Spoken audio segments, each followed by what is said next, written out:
Greetings, family. I got a video that I'm getting ready to come to you. It's entitled A Somber Song of the 144,000.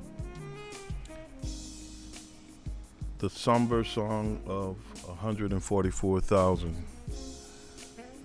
We just going to share with you some information that we got. It's a video that we got called Lynching, Surviving a Lynching, Ashes to Ashes. I was kind of touched by this video. That's why I chose to share it with you today, so that we can kind of look into it, see what this small documentary is about. It's kind of touching. I'm just going to share it with you. I'm going to leave the link of the entire video in the comments section. All right. Our focus scripture is going to be taken from Revelation 14 and verse number 3. Revelation 14 and 3. And it reads, "And they sung as it were a new song before the throne, before the four beasts and the elders, and no man could learn that song but the 144,000 which were redeemed from the earth." So we see that this was a song that nobody can sing, and I often believe that this song has to do with the plight of the enslaved Negro and the many hundreds, even thousands of years that we have suffered down through the ages of time. No other people can sing that song but us. And I believe that this is related to this scripture found in Revelations. But first of all, we're going to share with you from this documentary that I saw that really got my attention. And you can judge for yourself. It's a story about a man's life by the name of Wilford. And we're just going to look at it a little bit and just walk through it. All right, here it goes. Just brief clips of it. I'm going to leave the entire video in the comments section.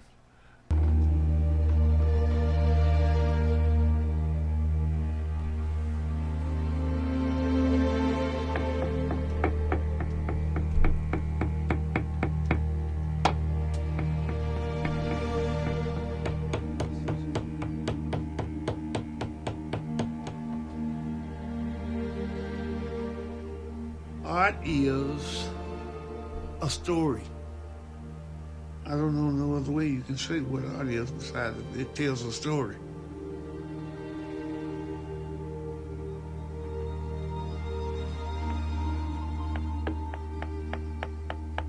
I'm telling a story about my life, and it's going to take 50 pictures to do it.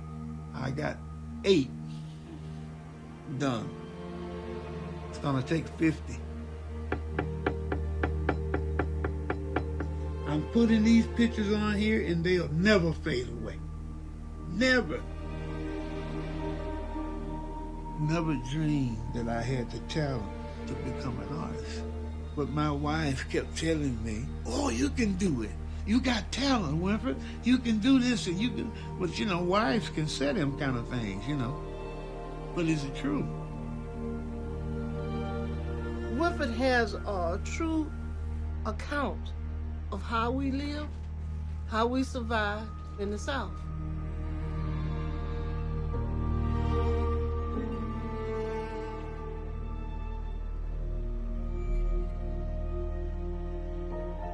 When a patient walks into my room, they expect to have a seat and for me to talk with them about their history, about their journey. I take that information and I use it to help them heal. I need to look at history. And sometimes patients come in and tell you horror stories, but I can't discard it because I need it in order to help that patient to live.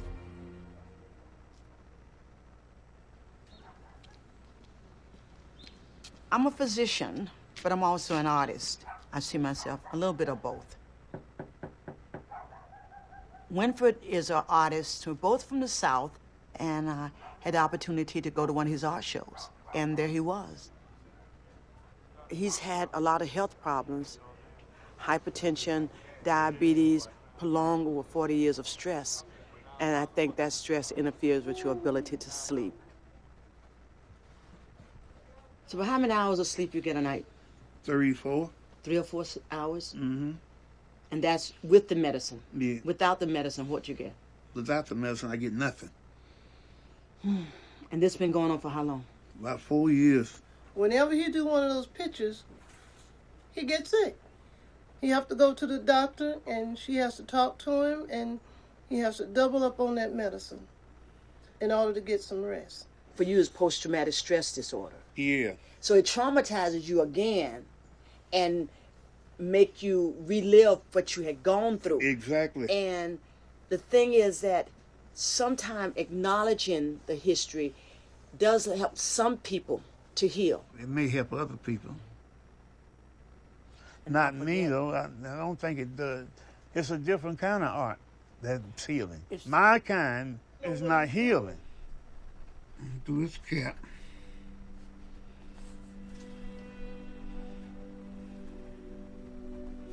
Do his face. Put it on his ear. Do I put hope in my art? Not much, since everything is done from the past. There's not much hope in it. I can sit down and start thinking in my mind, or go back when I was 5 and 6 years old. I can remember. God gave me a good memory. We lived on a plantation, and that was the early 60s. It don't take long for you to realize that something's wrong with picking cotton every day, all day. You start out on your rows, you can't see the end. You spend all day and you never get to the end of your row. At the time I was 14, I ran away from, not home, but I ran away from the cotton field. So I was doing everything I thought possible to live a different type of life. That's her signal, that she know I'm working. She hear this. And I go through the night, 3 or 4, 5 o'clock in the morning. And when she don't hear that, she's down the stairs like a bullet. The trauma that he's seen and the trouble he has to go to sleep and to rest, I've seen that increase as he get older. The dramatic stuff, that's when you have a problem. But those are the ones he really need to get done. Sometimes he wakes up, completely up, calling whoever it is that's running him. He call him by name. And he'll be saying, stop. If I don't take my medicine, then I can't sleep with Patsy. Because I'm going through, if I'm dreaming, I may punch Patsy.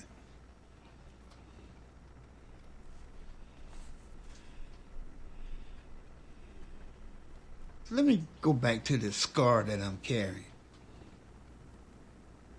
I joined the Civil Rights Movement at 14 years old. When you are part of the movement, you make a name for yourself. And all the white people know you. And they are waiting to get their hands on you.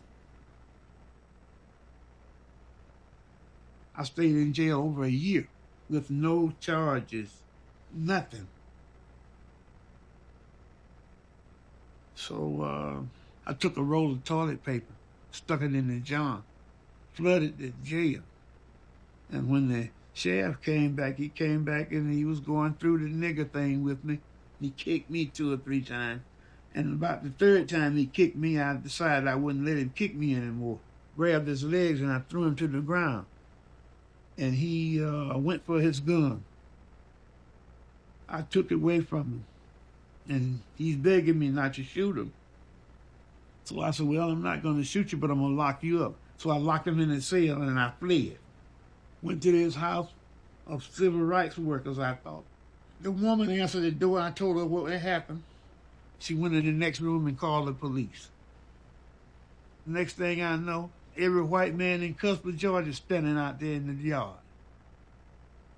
Threw me in the trunk of the car. About a 30-minute ride, and when they opened up the trunk, I saw these ropes hanging from a tree, nooses.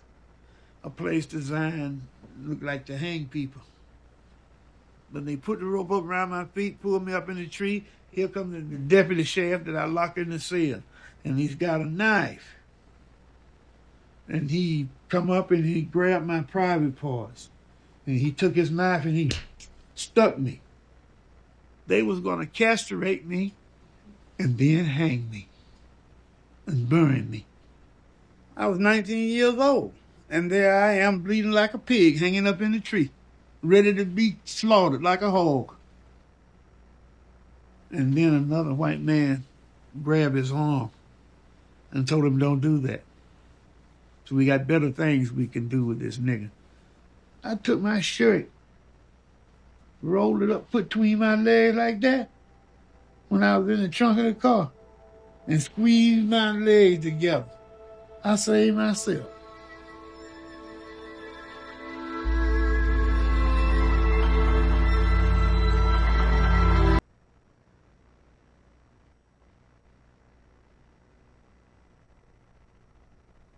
Well, that's a portion of what happened.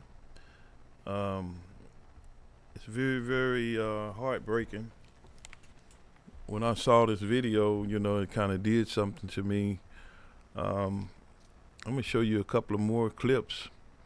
But that's sort of the song that I'm speaking of, what this individual is telling, his story, what they did to him. He was illegally put in prison, was over a year in there without any charges. And then the man comes in and want to jump him and call him all kind of names. And my question is, who was this woman whose house he went over to, where all the civil rights activists were outside of this house? She's the one that kind of led him into a trap. But anyway, let me show you the next video. And I call this portion Internalizing the Pain.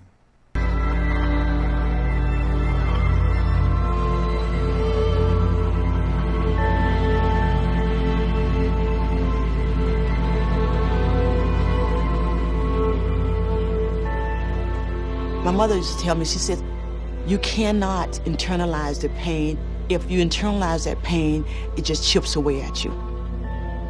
In this country, no one really genuinely talk about the people who were lynched. Sometimes they would lynch people. They put them in the water with weights so the family would never see them again. Sometimes they would take the bodies and cut them up and sell the pieces. Sometimes they would take the body after they lynched it and burn it up so the families would not have anything. Those are ones that were recorded. What about the ones that were not recorded? There was close to 3,000 to 4,000 people who were lynched. And a lot of these people never got a funeral. It was often too dangerous for the families to retrieve those bodies. And sometimes there was no bodies to retrieve. It's not just Black history. This is American history.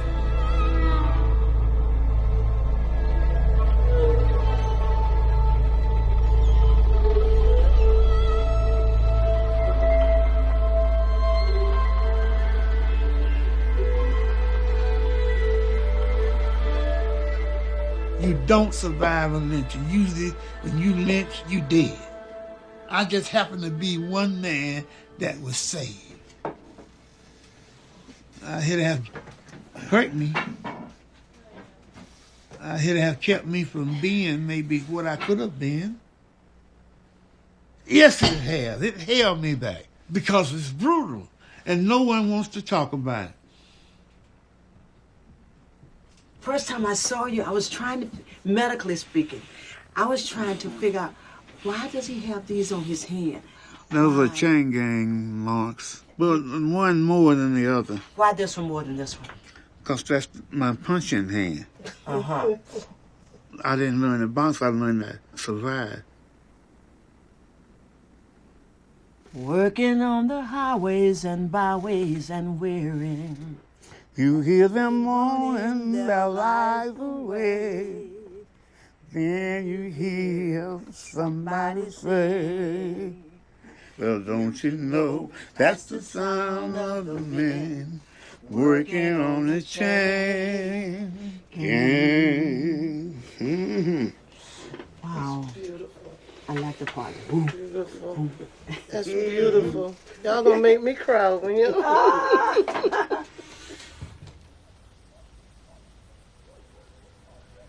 It's a beautiful morning. You got your long johns on? Mm-hmm. Okay, good. Then I can walk you to Georgia. What you think? You can lean against me. I'm sorry, lean on you that way. I got it. Don't you see how I'm a strong Georgia girl? I see that. That's right. I'm giving out.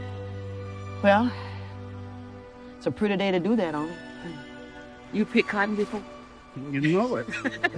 We used to pour water in there, but they got hip to that. Oh, really? Yeah. Only thing way more, put a brick in it. Did you do that? Yeah.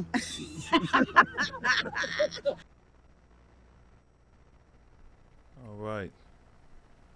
So this individual has gone through a whole lot, and that's why I named this video the Somber Song of the 144,000. No other people have gone through what we've gone through. Now this whole session, Dr. I believe Shirley is, I believe she's responsible for this video. So we are, my hat's off to her for excellent work that she did. I would also say that they're given a sort of like a closure for many of the people that didn't have funerals, didn't have closure to their families. And she's going to explain that to you in this next clip that we have. Check it out. Hey, Nathaniel. You know that painting I did with the KKK? Yeah. Could you bring it to me in Springfield? I decided to have a funeral for the over 4,000 African Americans who were lynched in the United States to close that chapter and move forward. America has to do the same thing to help heal this country. You'll get some pushback from people. Well, why you want to stir that up? It hasn't been stirred enough. People were saying, that's so depressing. I say, well, if you think this depressing, try hanging from a tree.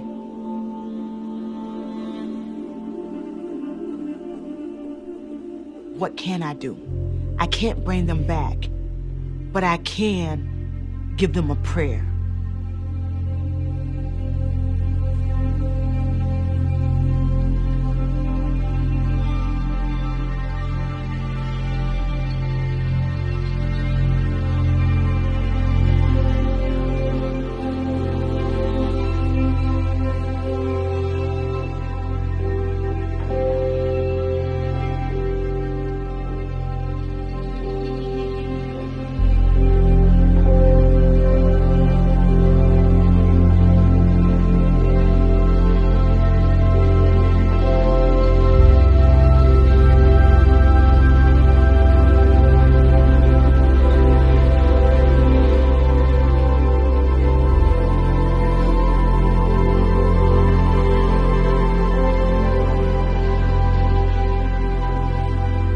Good evening.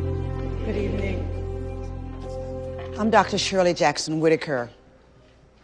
And the question we ask tonight is, why do we need to?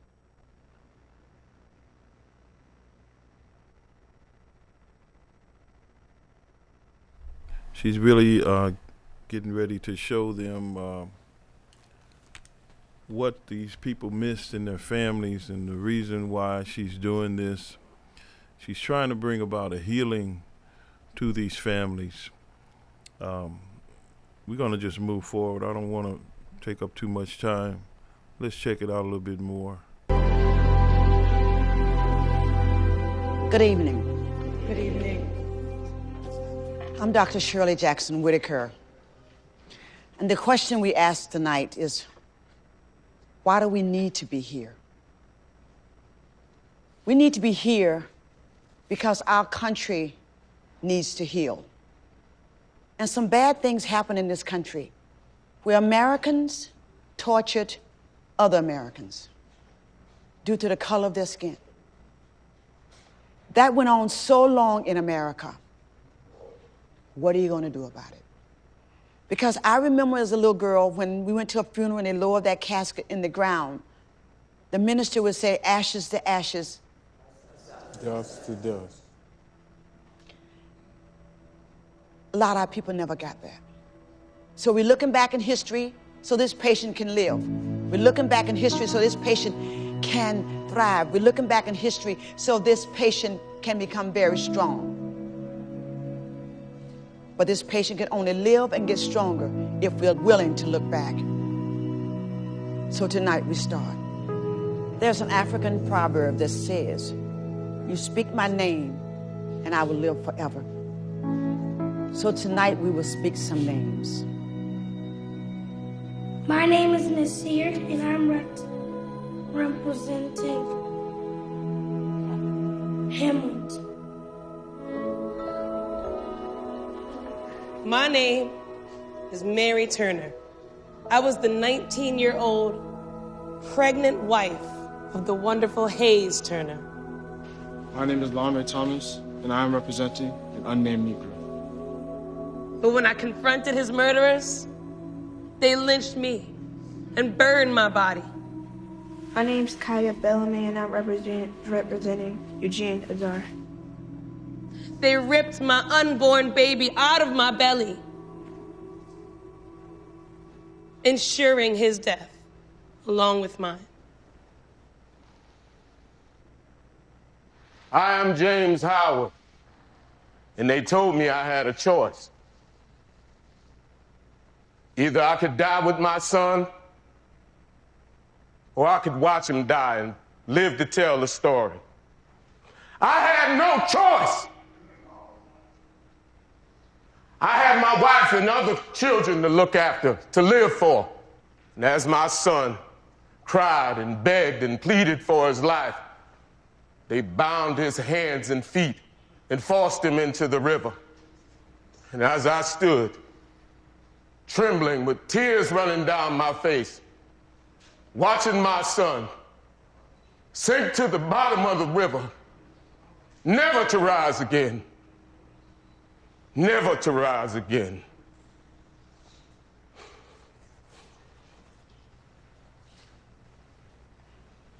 So in unison, whoever you're representing, speak that name.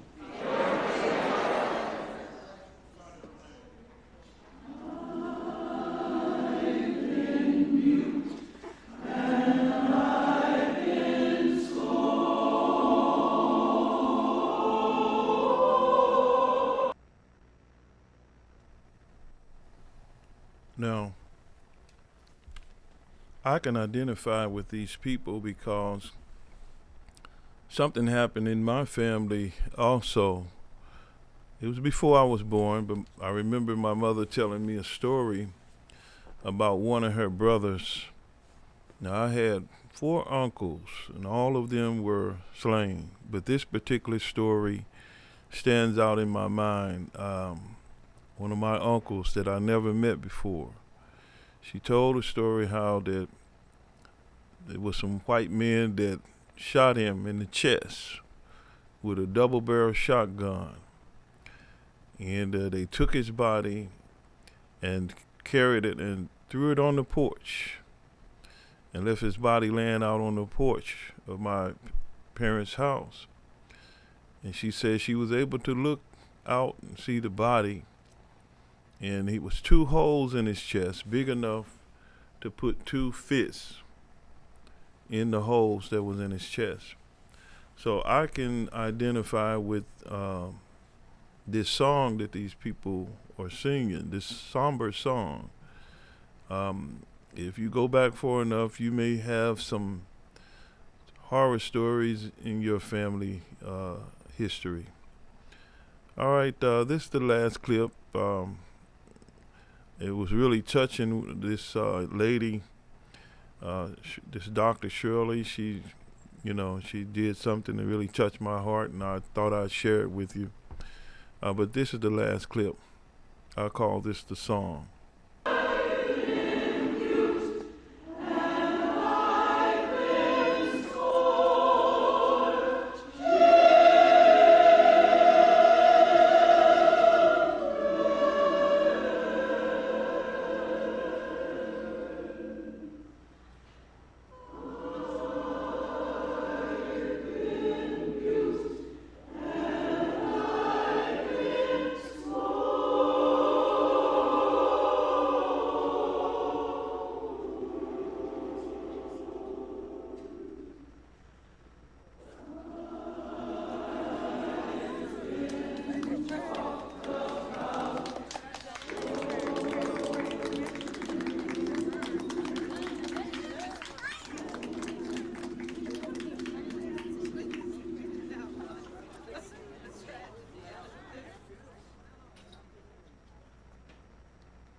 That lynching is on my back and it's dragging me down. Even today, that's been 40-some years ago.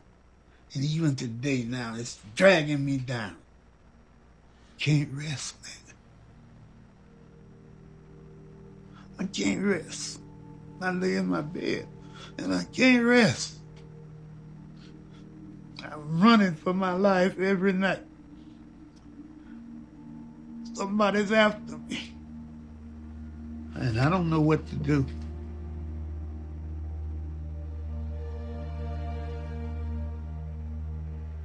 I'm mad about what happened. And it didn't seem like it was nobody there to say, hey, this is wrong. Don't do him like that. It hurts me to see him in that kind of pain. That pain is there, and it needs to be erased.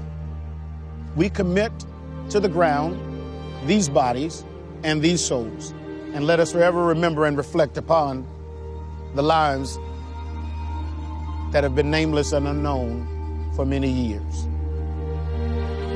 Ashes to ashes, dust to dust.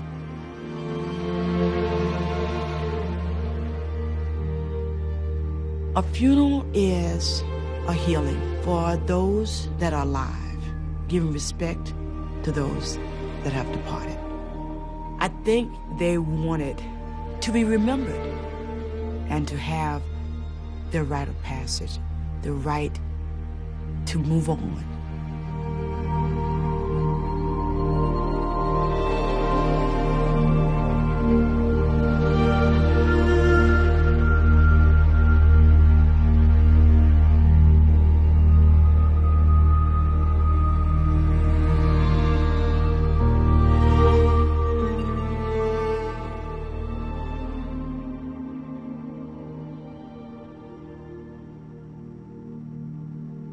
I can't be healed. I don't think I can be healed. I think I'll go to the grave with what I got holding me down and holding me back. Even though those things were done to me years ago, they're still holding me back. Can I send a message? Can I change this? I can't change this world. I know I'm not a big enough man to do that, but I can put a dent in it.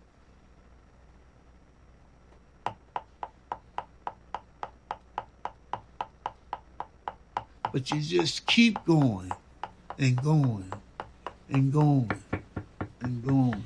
I love you. I wish you could see me now. I wish you could see the work that I'm doing now, Mama. I wish you could be with me now. I hope you up there looking down at your child doing this leather work. I guess, Mama, you one of the reasons that I keep doing it. Yes, you are.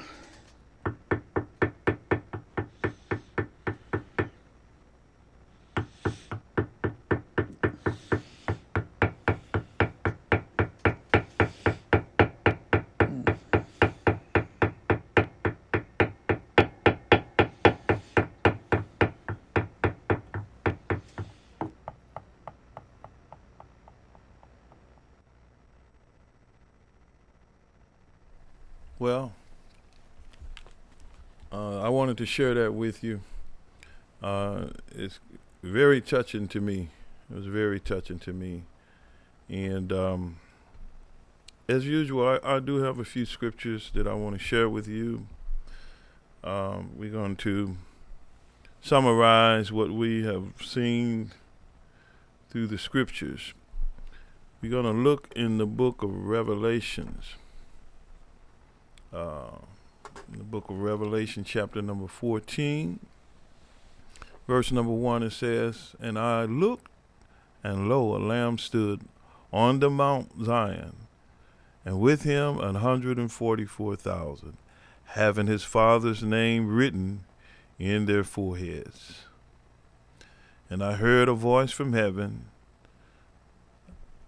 as a voice of many waters, and as a voice of a great thunder, and I heard the voice of the harpers harping with their harps. And they sung as it were a new song before the throne and before the four beasts and the elders, and no man could learn that song but the 144,000 which were redeemed from the earth. These are they which were not defiled with women, for they are virgins. These are they which follow the Lamb whithersoever he goeth. These were the redeemed from among the men, being the firstfruits unto God. And in the mouth was found no guile, for they are without fault before the throne of God." You know, this story about Wilfred is a true story. And it's really a touching story. They tried to destroy this man, and in a way they did destroy him in his mind, took away a lot of his opportunities. And he can't be very, very old, because he said he escaped the cotton patch in the 60s. And he was around 14 years old. So, you know, that's not too far back. That's sort of like in my generation. So this thing is damaging to the people of God, but the people and the perpetrators of this evil have not gotten away. They haven't gotten away with this atrocity that they have perpetrated. The evidence is right before you in the pictures that they showed, were the feet hanging down and the men looking in the camera. The pain that has been inflicted upon us as a people, and I don't think we need to forget about it. We need to commemorate it every now and then and check into it and see exactly what has happened to us. Let's continue in the Word. Let's look at the next scripture found in the book of Revelation, verse number 6. "And I saw another angel fly in the midst of heaven, having everlasting gospel to preach unto them that dwell on the earth, and to every nation and kindred and tongue and people." So this is our charge. We have been charged to carry this gospel all over the world, to every creature, every nationality. Then it says, "Saying with a loud voice, Fear God, and give glory to him, for the hour of his judgment is come, and worship him that made heaven and earth, and the sea, and the fountains of waters." And there followed another angel, saying, "Babylon is fallen, that great city, because she made all nations to drink the wine of the wrath of her fornication. So we see that we are in for a change. And the change is due to that song that was being sang by the 144,000 that overcame all the atrocities that have been done against these people. Babylon's going to have to pay for. It's going to start off with the crush of the economy. And the scripture says and notes that this day that's coming upon the earth will be like no other day, no other time in history. So we can just be assured that our trouble and our sorrow and tribulation will be avenged by the Most High. And we as a people must hold out to the end. Let's continue. And the third angel followed them, saying with a loud voice, if any man worship the beast and his image, and receive his mark in his forehead or in his hand, the same shall drink of the wine of the wrath of God, which is poured out without mixture into the cup of his indignation, and he shall be tormented with fire and brimstone in the presence of the holy angels and in the presence of the Lamb. So we see that this problem is going to be rectified through the suffering of the people that have perpetrated this evil. So my friend, we must hold on, and we must commemorate those that have suffered, because the Most High haven't forgotten those people.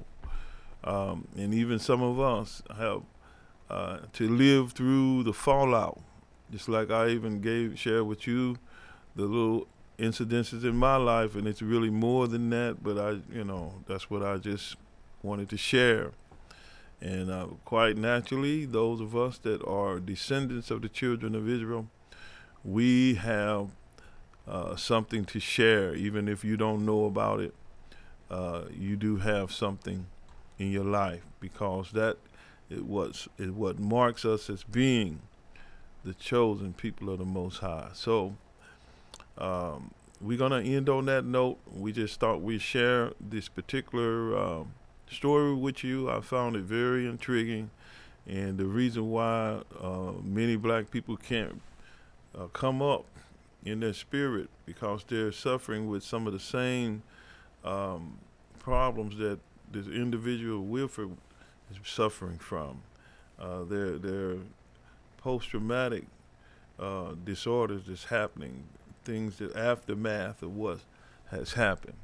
So the very thing that I wanted to point out about this whole video is that we know why we had to suffer like that. I didn't hear anything about that in the video, but we know why that problem and that situation fell upon us. And that's why I'm putting this video out and sharing that segment of her story and putting our niche on it. All right, my friend, that's all I have. And we're going to say shalom to you, peace and blessings, and we hope that you all have a glorious day. Peace.